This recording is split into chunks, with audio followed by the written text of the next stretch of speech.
सदियों से ना एक बहुत ही कमाल का सिस्टम मॉडर्न बिजनेस की नींव बना हुआ है। आज हम बात करेंगे डबल एंट्री बुककीपिंग की। वो सिस्टम जो चुपचाप हमारी पूरी अर्थव्यवस्था को चलाता है। तो चलिए एक बहुत ही बेसिक सवाल से शुरू करते हैं। चाहे कोई छोटा मोटा कारोबार हो या फिर एक बहुत बड़ी कंपनी, हम पैसे के आने जाने का हिसाब इतने भरोसे के साथ कैसे रख सकते हैं? इस पावरफुल कॉन्सेप्ट को समझने के लिए हम इन 5 आसान स्टेप्स को देखेंगे। पैसे के साथ असल में प्रॉब्लम क्या थी, फिर पुनर्जागरण की वो बड़ी सफलता, ये दो तरफा लेन देन आखिर है क्या, इसका गोल्डन रूल और ये सिस्टम आज भी इतना मजबूत क्यों है। ठीक है, तो चलिए शुरू करते हैं। बात यह है कि पैसा ट्रैक करने के जो शुरुआती तरीके थे ना, उनमें बहुत सारी खामियां थी और इसी वजह से एक बेहतर, एक परफेक्ट सिस्टम की खोज शुरू हुई। तो देखिए, यहां पर जो सबसे दिलचस्प बात है ना, वो है इन दोनों सिस्टम्स के बीच का फर्क। एक तरफ है सिंगल एंट्री सिस्टम। इसको अनसाइंटिफिक और अधूरा माना जाता था, मतलब बस छोटे मोटे कारोबार के लिए ही ठीक था। और फिर दूसरी तरफ आता है डबल एंट्री सिस्टम, जो कि एक साइंटिफिक तरीका है। यह हर लेन देन के दोनों पहलुओं को रिकॉर्ड करता है, और सच कहें तो यही मॉडर्न अकाउंटिंग की असली नींव है। चलिए अब थोड़ा इतिहास में चलते हैं और देखते हैं कि सिस्टम बना कैसे। डबल एंट्री बुककीपिंग का आविष्कार कोई छोटा मोटा बदलाव नहीं था। ये एक रेवोल्यूशनरी मूवमेंट था जिसने सब कुछ बदल दिया। और वो साल था 1494। जरा सोचिए, 500 साल से भी ज्यादा पहले। इसी साल में इस सिस्टम को पहली बार ठीक से डॉक्यूमेंट किया गया था।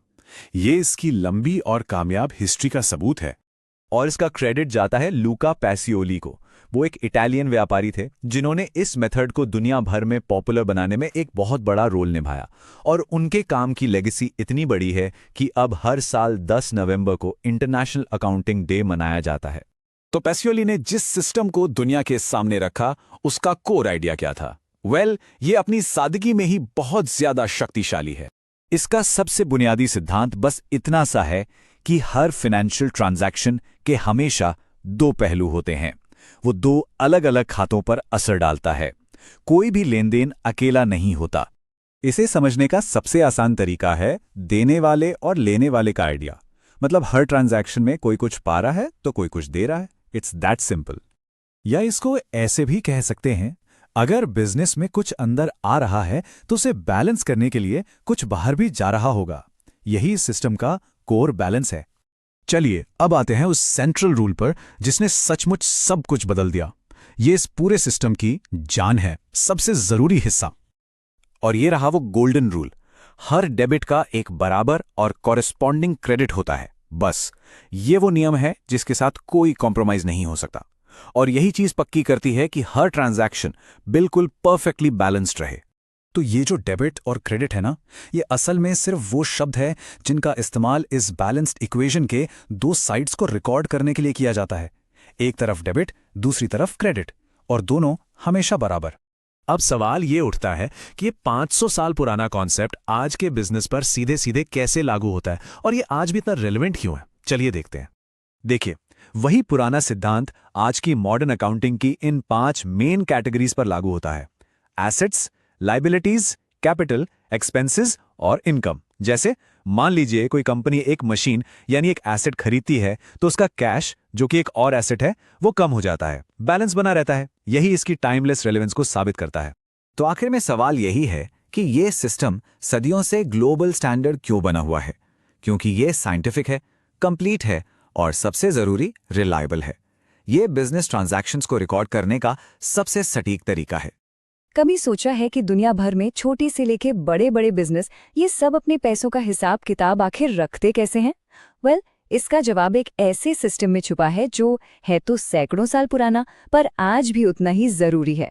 तो चलिए आज इसी डबल एंट्री बही खाता यानी बुककीपिंग के पीछे के खूबसूरत और आसान से लॉजिक को समझते हैं। चलिए एक छोटा सा उदाहरण लेते हैं।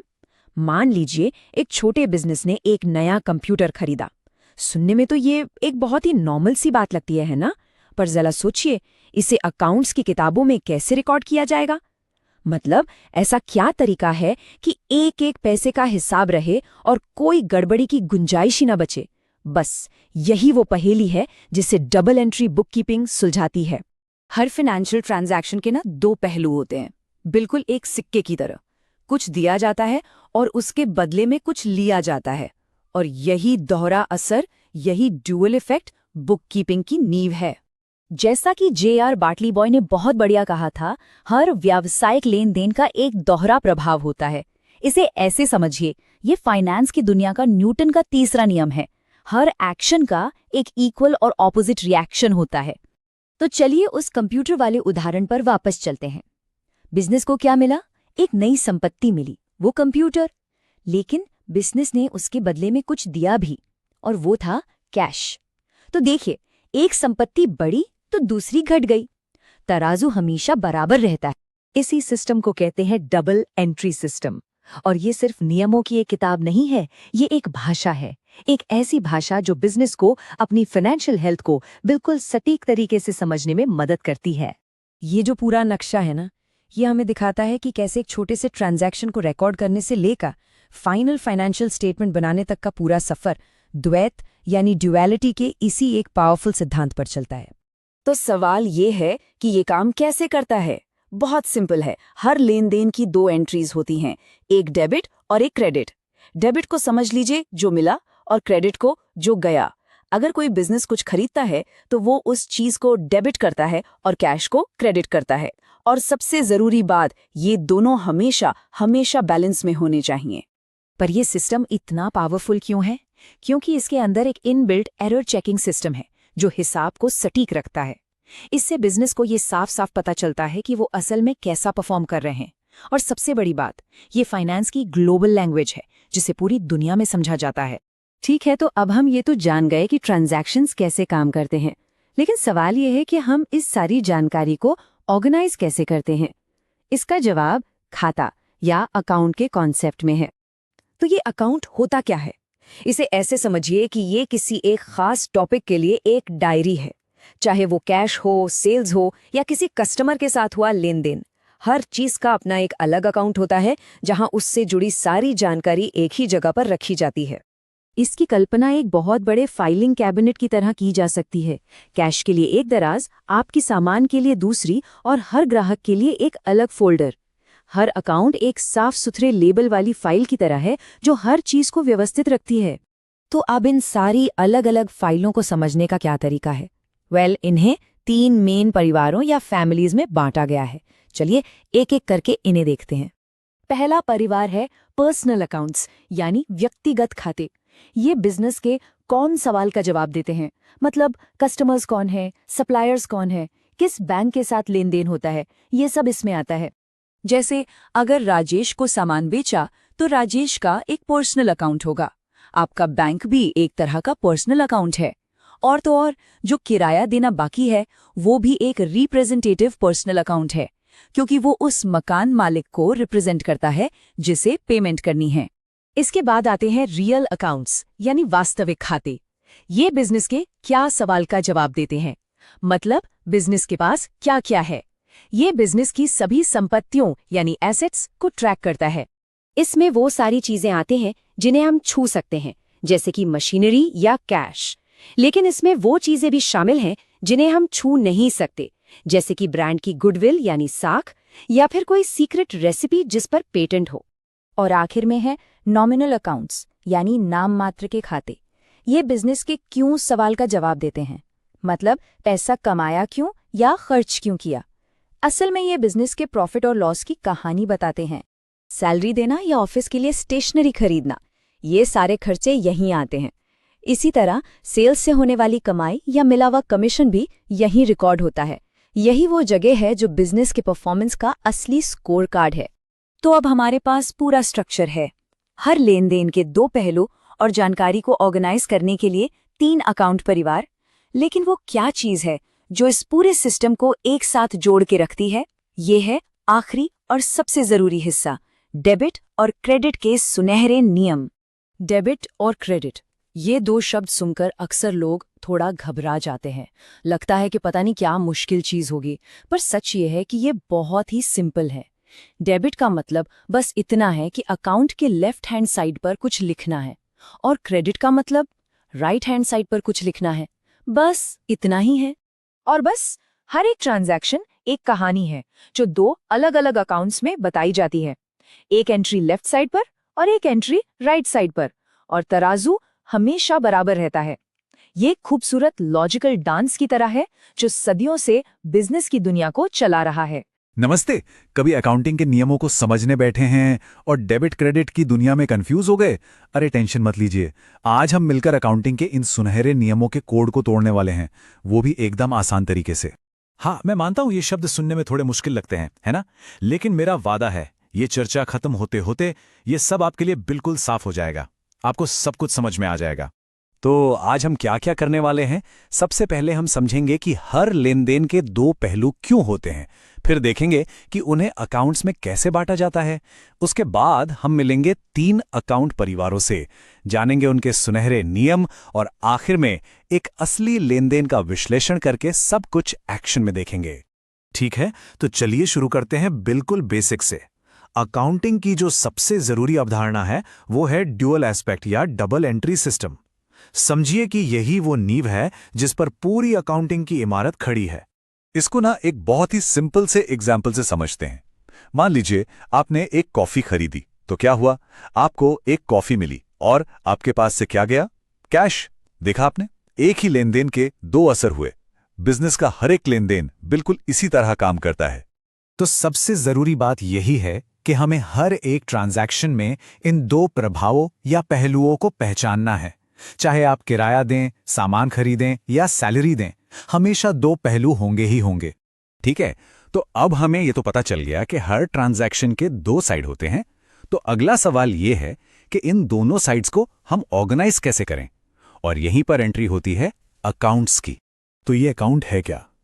इसे बस एक लेबल वाली बाल्टी की तरह समझिए। जैसे एक कैश की बाल्टी है जिसमें कैश से जुड़ा सारा लेन देन जाता है, एक सेल्स की बाल्टी है जिसमें सारी बिक्री की जानकारी जाती है। सिंपल, बस चीजों को ऑर्गेनाइज रखने का एक तरीका है। और जानते हैं सबसे मजेदार बात क्या है? ये जितनी भी अलग अलग बाल्टियां हैं ना, मतलब जितने भी अकाउंट्स हैं, इन सब को हम सिर्फ 3 बड़े परिवारों में बांट सकते हैं। हाँ, आपने सही सुना, सिर्फ 3। तो हमारा पहला परिवार है पर्सनल अकाउंट्स का।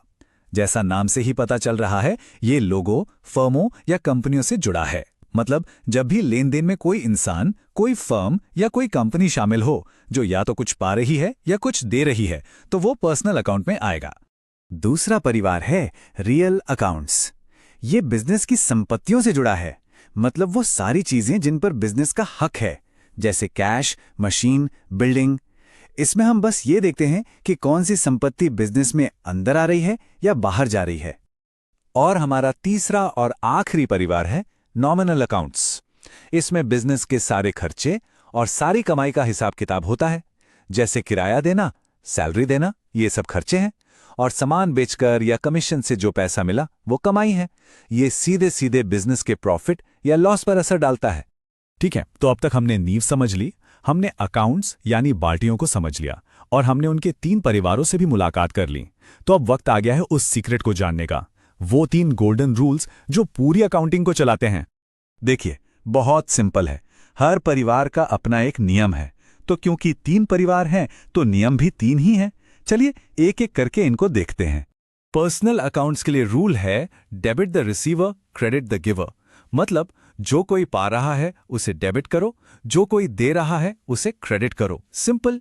अब आते हैं रियल अकाउंट्स पर, यानी हमारी संपत्तियों पर। इसका नियम है debit what comes in, credit what goes out.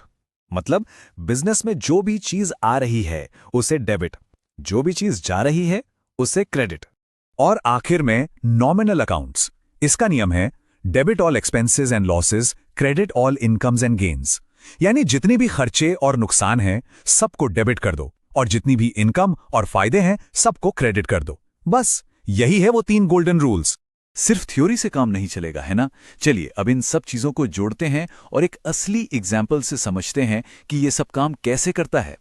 तो हमारा ट्रांजैक्शन है, किसी ने 20,000 रुपए कैश लगाकर एक बिजनेस शुरू किया।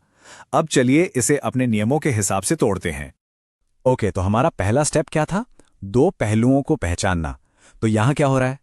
पहला, बिजनेस के अंदर कैश आ रहा है, और दूसरा, मालिक यानी प्रोप्राइटर वो कैश दे रहा है। बहुत बढ़िया। अब इन पहलुओं से जुड़े अकाउंट्स कौन से हैं? कैश आने के लिए कैश अकाउंट और मालिक के देने के लिए कैपिटल अकाउंट। अगला स्टेप, इन अकाउंट्स का परिवार पहचानना। कैश क्या है? कैश बिजनेस का एक एसेट है, एक संपत्ति है। तो ये किस परिवार में जाएगा? बिल्कुल सही, रियल अकाउंट में। और कैपिटल अकाउंट, ये मालिक को रिप्रेजेंट कर रहा है, जो कि एक व्यक्ति है। तो ये हुआ पर्सनल अकाउंट। और अब फाइनल स्टेप, रूल्स अप्लाई करते हैं। कैश अकाउंट एक रियल अकाउंट है और रियल अकाउंट का रूल क्या था? Debit what comes in. क्योंकि कैश बिजनेस में आ रहा है तो हम कैश अकाउंट को डेबिट करेंगे। दूसरी तरफ है कैपिटल अकाउंट, जो एक पर्सनल अकाउंट है, और पर्सनल अकाउंट का रूल क्रेडिट द गिवर। क्योंकि मालिक पैसा देने वाला है तो हम कैपिटल अकाउंट को क्रेडिट करेंगे। और हो गया। देखा कितना आसान था? तो ये है वो 4 स्टेप की मेंटल चेकलिस्ट जो हमेशा काम आएगी। कोई भी ट्रांजैक्शन हो, बस इन 4 स्टेप्स को फॉलो करना है। पहले 2 इफेक्ट्स पहचानो, फिर उनके अकाउंट्स पता करो, फिर उन अकाउंट्स का परिवार क्लासिफाई करो, और आखिर में उस परिवार का गोल्डन रूल लगा दो। That's it. नमस्कार। पता है, हर बिजनेस की ना एक अपनी सीक्रेट भाषा होती है, चाहे वो छोटा सा स्टार्टअप हो या कोई बहुत बड़ी कंपनी। और ये भाषा है अकाउंटिंग की। ये हमें नंबर्स के जरिए किसी भी कंपनी की पूरी कहानी बता देती है कि उसकी सेहत कैसी है। तो चलो आज इस मजेदार भाषा को डिकोड करते हैं और समझते हैं कि कोई भी बिजनेस अपनी कहानी कैसे बताता है। जरा सोचकर देखिए, एक बिजनेस में हर दिन कितने सारे लेन देन होते हैं। कुछ खरीदना, कुछ बेचना, सैलरी देना, बिल भरना, मतलब एक तरह का फाइनेंशियल केओस। तो सवाल ये उठता है कि कंपनियां इस नंबर्स के समंदर में डूबने से बचती कैसे हैं? जवाब काफी सिंपल है और शायद हैरान भी कर दे। तो इसका जवाब छिपा है एक बहुत ही आसान लेकिन पावरफुल सिस्टम में। बस 5 फोल्डर्स की कल्पना कीजिए। जी हां, सिर्फ 5। बिजनेस का हर एक पैसा, चाहे वो एक कप चाय का हो या करोड़ों की डील का, इन्हीं 5 में से किसी एक फोल्डर में परफेक्टली फिट हो जाता है। यही वो सिस्टम है जो सारे केओस को ऑर्डर में बदल देता है। तो हमारा पहला फोल्डर है एसेट्स, मतलब वो सारी चीजें जो एक बिजनेस ओन करता है, जिसकी कोई वैल्यू है, जैसे कि फैक्ट्री की मशीनें, ऑफिस का कंप्यूटर या बैंक में पड़ा हुआ कैश। ये सब एसेट्स हैं। ठीक है, अब आते हैं दूसरे फोल्डर पर। ये है लायबिलिटीज। सीधे शब्दों में कहें तो ये वो पैसा है जो बिजनेस को दूसरों को चुकाना है। ये हो सकता है बैंक का लोन या फिर सप्लायर्स का उधार, बेसिकली बिजनेस की देनदारियां। तीसरा फोल्डर कैपिटल। ये भी बहुत सीधा है। ये वो पैसा है जो बिजनेस के मालिक ने खुद बिजनेस में लगाया है, स्टार्ट करने के लिए या उसे चलाने के लिए। ये बिजनेस में मालिक का अपना इन्वेस्टमेंट है। और अब आता है सबका फेवरेट फोल्डर, चौथा फोल्डर, रेवेन्यू। ये बिजनेस की लाइफलाइन है। वो पैसा जो बिजनेस कमाता है, सामान बेचकर, सर्विसेज देकर या कमीशन से। जो भी पैसा अंदर आ रहा है वो यहीं जाता है। और आखिर में 5वां फोल्डर, एक्सपेंसेस। ये वो पैसा है जो बिजनेस को चलाने के लिए खर्च होता है। जैसे गाड़ी चलाने के लिए पेट्रोल चाहिए ना, बस वैसे ही ऑफिस का किराया, कर्मचारियों की सैलरी, बिजली का बिल, ये सब इसमें आता है। तो ये रहे वो 5 folders, assets, liabilities, capital, revenues और एक्सपेंसेस। बस यही 5। याद रखना है कि एवरी सिंगल ट्रांजैक्शन इन्हीं में से किसी एक में फिट होता है। कितना आसान हो गया सब कुछ। ओके, तो फोल्डर्स तो बन गए, लेकिन इनमें चीजें डालेंगे कैसे? मतलब रिकॉर्ड कैसे करेंगे? इसके लिए सिर्फ 2, जी हां, सिर्फ 2 गोल्डन रूल्स हैं। इन्हें हम अकाउंटिंग की दुनिया के लॉज ऑफ मोशन समझ सकते हैं। अब यहां मामला थोड़ा इंटरेस्टिंग हो जाता है। इन 5 फोल्डर्स की ना 2 टीमें हैं। पहली टीम में है एसेट्स और एक्सपेंसेस। इस टीम का नियम है, कुछ भी बढ़ेगा तो डेबिट होगा और घटेगा तो क्रेडिट होगा, सिंपल। और दूसरी टीम में है बाकी तीनों, लायबिलिटीज, कैपिटल और रेवेन्यू। और इनका नियम ठीक उल्टा। जब ये बढ़ते हैं तो होते हैं क्रेडिट और जब घटते हैं तो डेबिट। बस यही 2 नियम हैं, पूरी अकाउंटिंग इन्हीं पर चलती है। बहुत हो गई थ्योरी, है ना? चलो अब इसे एक्शन में देखते हैं। एक रियल लाइफ बिजनेस ट्रांजैक्शन लेते हैं और देखते हैं कि यह सिस्टम काम कैसे करता है। ठीक है, तो ट्रांजैक्शन है, अमोल को 5,000 रुपये कैश में किराया दिया। एकदम कॉमन रोजमर्रा का खर्चा है। अब देखते हैं हमारे फोल्डर्स और नियम इसका क्या करते हैं। और यहीं से अकाउंटिंग का असली मैजिक शुरू होता है। हर ट्रांजैक्शन के ना हमेशा 2 असर होते हैं, 2 पहलू। तो यहां क्या हो रहा है? पहला, किराया दिया, जो कि एक एक्सपेंस है, एक खर्चा है। और दूसरा, कैश हाथ से गया, मतलब बिजनेस से बाहर गया। अब इसे अपने सिस्टम में डालते हैं। किराया जाएगा हमारे एक्सपेंस वाले फोल्डर में, है ना? और कैश क्या था? हाँ, वो था हमारा एसेट। तो क्या हुआ? एक तरफ एक एक्सपेंस बढ़ गया और दूसरी तरफ एक एसेट कम हो गया। अब बारी है हमारे गोल्डन रूल्स की। याद है? एसेट्स और एक्सपेंसेस। तो एक्सपेंस बढ़ा मतलब रेंट अकाउंट होगा डेबिट, और एसेट घटा मतलब कैश अकाउंट होगा credit. And there you have it, debit और क्रेडिट एकदम बराबर, परफेक्टली बैलेंस्ड। ग्रेट। तो खर्चा रिकॉर्ड करना तो आ गया। अब सिक्के का दूसरा पहलू भी देख लेते हैं। मतलब जब बिजनेस में पैसा आता है तब क्या होता है। चलो एक इनकम का एग्जाम्पल लेते हैं। तो इस बार ट्रांजैक्शन है, 4,500 रुपए कमीशन मिला। आहा, ये तो अच्छी खबर है, बिजनेस के लिए इनकम है। तो चलो फिर से इसके दो असर ढूंढते हैं। पहला, कैश बिजनेस में आ रहा है, और दूसरा, ये कमीशन क्या है? ये है हमारी इनकम यानी रेवेन्यू। ओके, तो इस बार क्या हो रहा है? कैश जो कि एक एसेट है वो बढ़ रहा है, और कमीशन जो कि एक रेवेन्यू है वो भी बढ़ रहा है। इंटरेस्टिंग। अब देखते हैं इस पर हमारे नियम कैसे काम करेंगे। चलो नियम लगाते हैं। एसेट में बढ़ोतरी मतलब डेबिट, तो कैश अकाउंट हो गया डेबिट, और रेवेन्यू में बढ़ोतरी वो तो दूसरी टीम का है, तो वो होगा क्रेडिट, मतलब कमीशन अकाउंट होगा क्रेडिट। और देखो, एक बार फिर सब कुछ परफेक्टली बैलेंस्ड। और दोस्तों, यही है डबल एंट्री सिस्टम की खूबसूरती। ये एक तराजू की तरह है जो हमेशा हमेशा बैलेंस्ड रहता है। हर ट्रांजैक्शन के दो साइड होते हैं, एक डेबिट एक क्रेडिट, और ये हमेशा बराबर होते हैं। एक भी पैसा इधर उधर नहीं हो सकता, हर चीज का हिसाब रहता है।